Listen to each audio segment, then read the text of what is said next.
Hi everyone, Sarah New again doing this thing where we're reading through James Cone's The Cross and the Lynching Tree, which is classic and Black liberation theology. And if you didn't catch it, you can listen to last week's video where I go.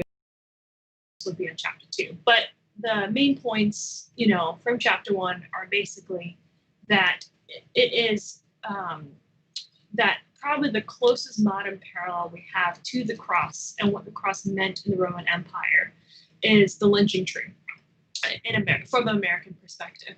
And so Cone's really interested in looking at how does the cross come alive for us in new ways when we think of Jesus through the lens of a Black man lynched by a mob, at the consent or blessing of the state. So he goes into that in chapter 1, kind of overview. With chapter 2, he talks about one of his great theological kind of influences and almost like intellectual mentors, although they never really like physically overlapped, Reinhold Niebuhr. And actually this whole chapter is about Niebuhr, and at first I was like, oh, do I want to talk about some other dude on this thing? But I realized Niebuhr actually is a really interesting case study of essentially someone who is really sympathetic to like racial equality and sympathetic to the experience of African Americans, but draws a line in some place. You can think of, in some ways a progressive white liberal, or like progressive but moderate in some respects, and I think it serves as a good archetype for, I think, a lot of people in America, and, arguably myself included. So I think it's interesting to see ways in which Cone engages with Niebuhr, both likes certain parts of him, at the same time really heavily criticizes him. So let's get into it, and say hi if you're on the comments so I can say hi back right now. Hi. So let's talk about Niebuhr. I mean, I think sometimes he's famous. He's Barack Obama's favorite theologian, apparently. He taught at Union Theological Seminary. He was a socialist, definitely not conservative.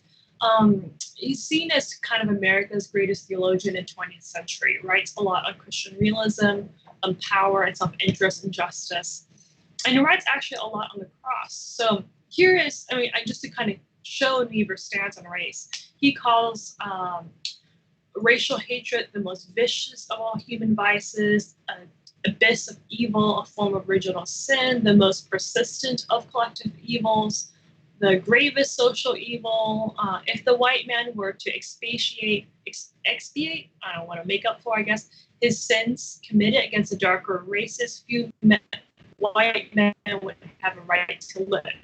So he has a clear, strong, severe analysis on racism. And so Niebuhr was born 1892, died in 1971. So he really sees the aftermath of the Civil War, Reconstruction era, lynching era, segregation era, all that kind of stuff. So all this stuff is happening, on television and newspapers while he's alive. And so, he seems cool. He even has this quote that says, "The white race in America will not admit the Negro to equal rights if it is not forced to do so." So he has a clear sense in which power and struggle is a mechanism by which, justice can come about.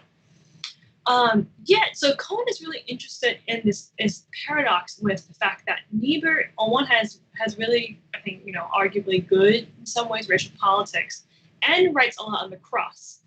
So how is it that Niebuhr, one of the greatest American theologians, is writing about the cross with a progressive view of race, and yet never manages to connect the cross and the lynching tree? What explains that blind spot there in particular? Hi Kelly, hi Jim. So here's Niebuhr on the cross. Once again, he writes a lot on the cross. Ultimate religious truth can be grasped only in symbolic form. The Christ of the cross is a supreme symbol of divine grace. He talks about the terrible beauty of the cross that highlights tragedy, how the cross is a way of victory through tragedy, and talks about the cross. So this is Cone's ultimate analysis. Just by reading Niebuhr's writings, he's able to pick up and have his analysis as to what happens, why there's this blind spot in Niebuhr's kind of theology. So here are some interesting points to consider, right?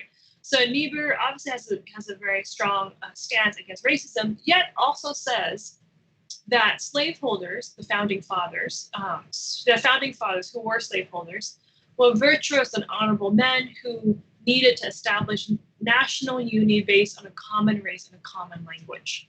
So, that's an interesting point there. Another point he makes, although he was opposed to Jim Crow segregation, he thought it was a very good doctrine for its day, since it allowed the gifted members of among ex-slaves to show that they are as talented and as capable as other people. Point 2. So this is a really interesting case study I think has a lot of parallels with the church, particularly with the LGBT community. So Niebuhr used to pastor this church called Bethel Church in Detroit, and he left it to teach at Union Seminary.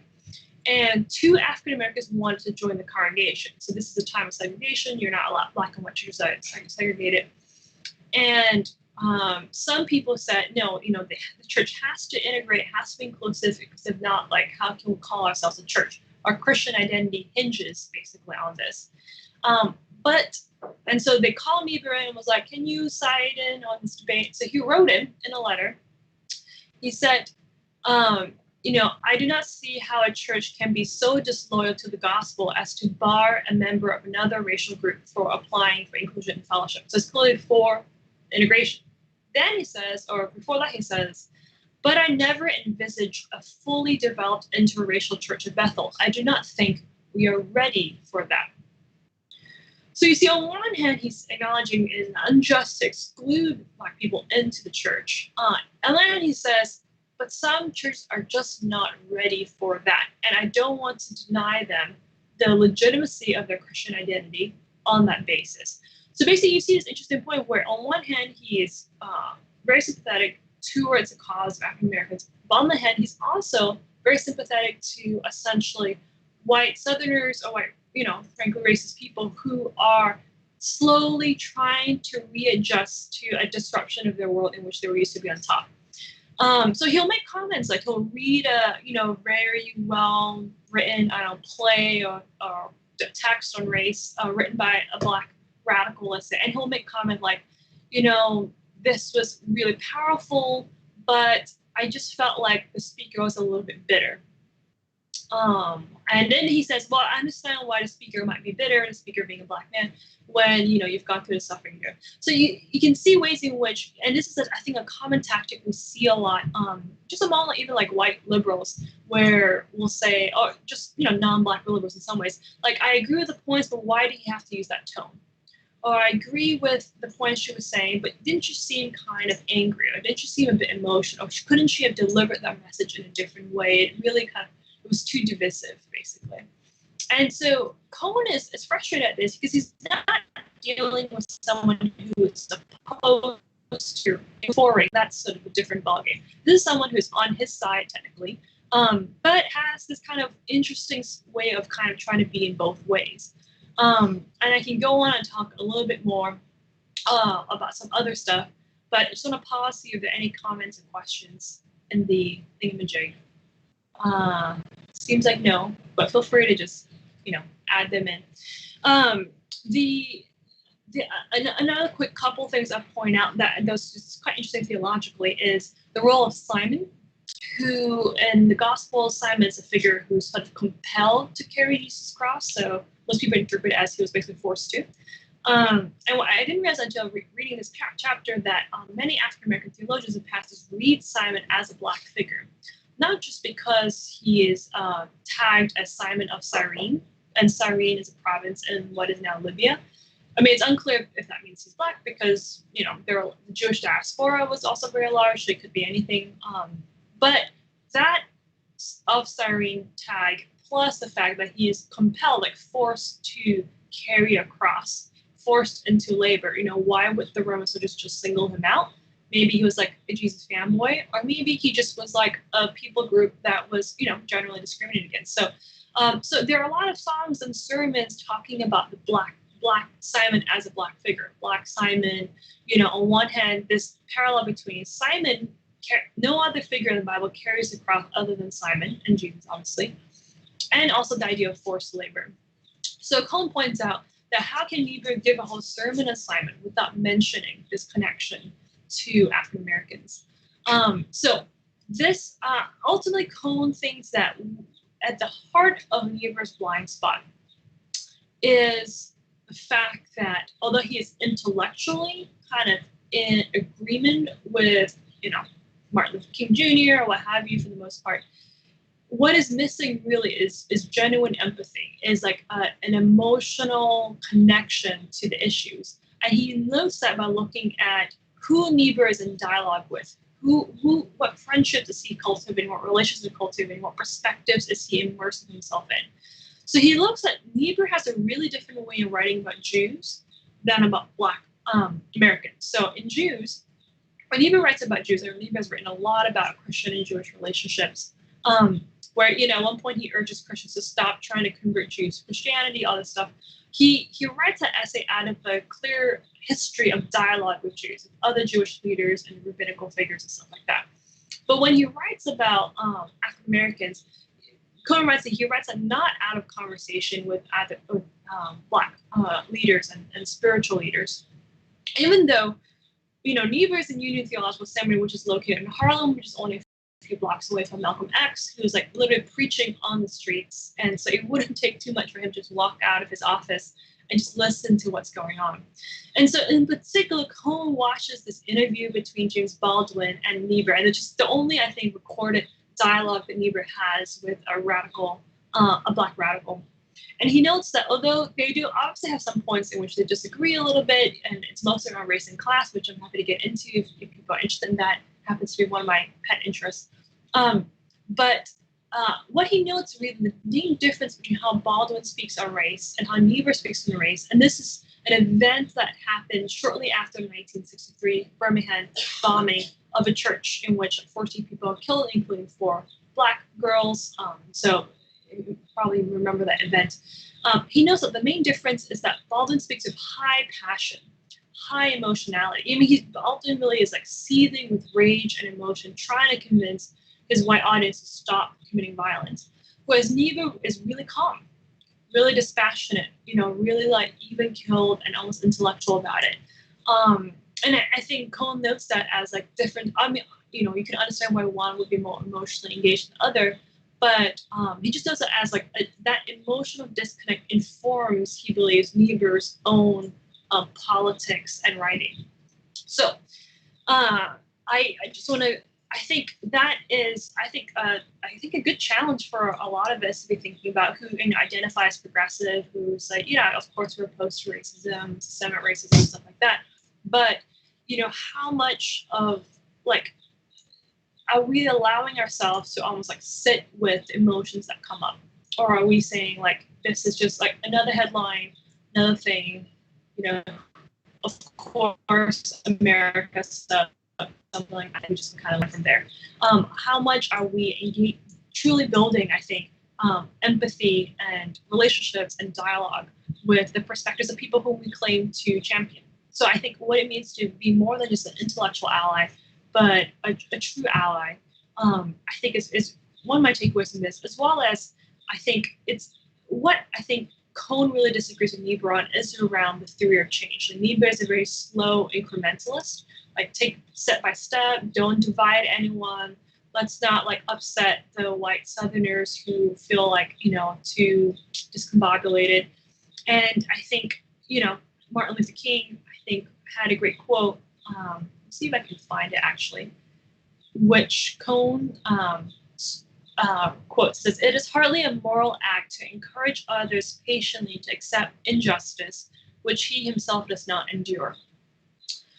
So, just want to conclude. Actually, not on that note. I want to conclude on Baldwin because he has some really great quotes in there. I'm just gonna hammer it through, which is great.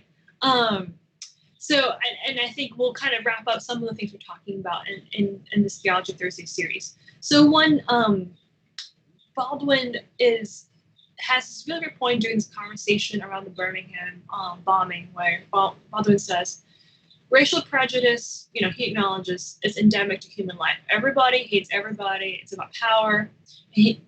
And what Baldwin's really trying to say, and I think it's such an important point in the conversation, especially on racial reconciliation in the church, is that Baldwin says, I do not care whether a certain senator from Mississippi, a certain, governor from Arizona likes me, or wants to give me a hug, or wants to be my friend.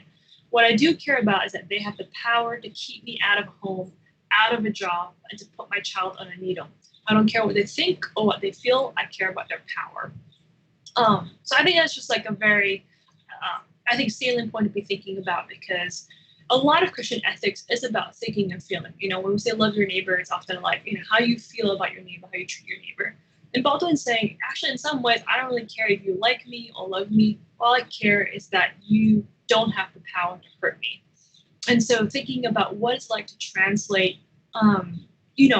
feelings around wanting to do something into how does that lead into changes in power structures, I think is an important next step for us to be thinking about.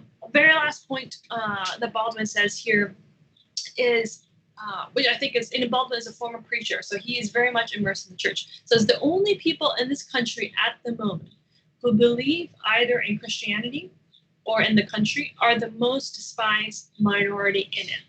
It is ironic that the people who were slaves here, the most beaten and despised people here, should be at this moment the only hope this country has. So I think what Baldwin talks about in terms of African Americans are the hope of this country, I think we can also apply a very similar logic for the church.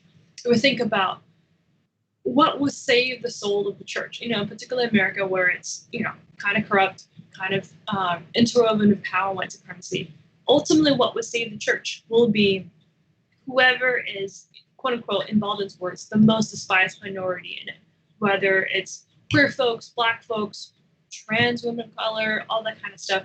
This is not just important to pay attention to because we want to be good Christians, we want to care about those margins, but actually the theology that's produced at these margins is ultimately hopefully will be the thing that ultimately saves the soul of the church. So that's why we're doing this series. Let me know if you have any questions. Someone said, hi, Kira. I'm going to give it 10 more seconds, 15 more seconds. And I don't know, Sam, do you want to say anything?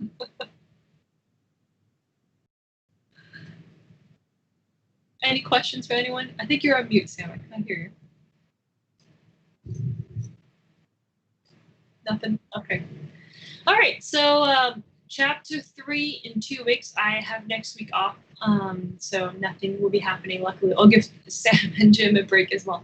And then we'll discuss that, and maybe I'll convince Jim to join me because I think he's reading this book as well. And then we'll see what happens from there. Take care.